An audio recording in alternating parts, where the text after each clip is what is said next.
नमस्कार सांग मैंने मो ओडिया यूट्यूब चैनल को आपण मानक बहुत बहुत स्वागत। मुझे आपण मानक नहीं आसी आम नड़िया और बादाम रे केमिति सुंदर पनीर तैयारी करबा। आपण देखंतु मु एठी किछि नड़िया को करि नैछि आ किछि बादाम अछि आको भलसे ग्राइंडिंग करनेबा पूरा फाइन पेस्ट करवा। खजड़ी आज बिल्कुल भी रखबानी ताते टे क्षीर देबा। क्षीर देके भलसे पेस्ट करनेबा। देखंतु मोटे केते सुंदर पेस्ट बनेनेले एमती ही आपण बनेबे। जमा ददरा खंड रखिबेनी भल हबनी। तापर गोटे चामच कॉर्नफ्लोर देबा। कॉर्नफ्लोर देले एटा बहुत भल भाबरे बांधिबो आ भल टेस्ट भी लागिबो। देखो मुझे कॉर्नफ्लोर देकी गोड़े नेली। तापर गोटे थाली रे टिके तेल मारी नेली। तेल मारने की से आण को ढाली देबा। आण को ढाली देकी ताकू तो आम स्टीम करवा। देखो मुझे स्टीम कर देखेबी।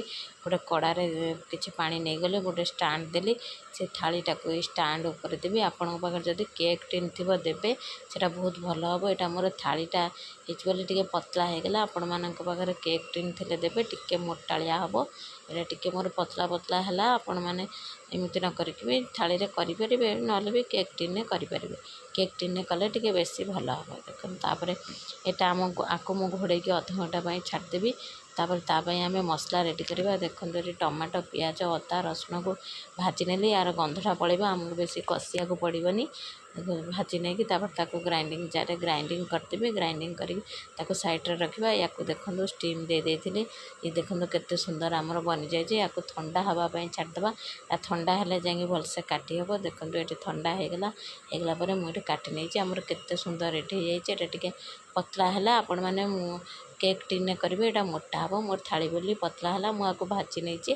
आपण मैंने चाहिए भी कंचा करेंगे। देखो ये जो टमाटो पियाज रसुण अदा भाजी थे ग्राइंडिंग करदेली। कड़ारे किसी तेल गरम करके आलू पकईदेली। आलू लंका गुंड हल्दी गुंड लुण अल्प मसला गुंड पकईदेली। पकईदेकी भलसे भाजी नेली।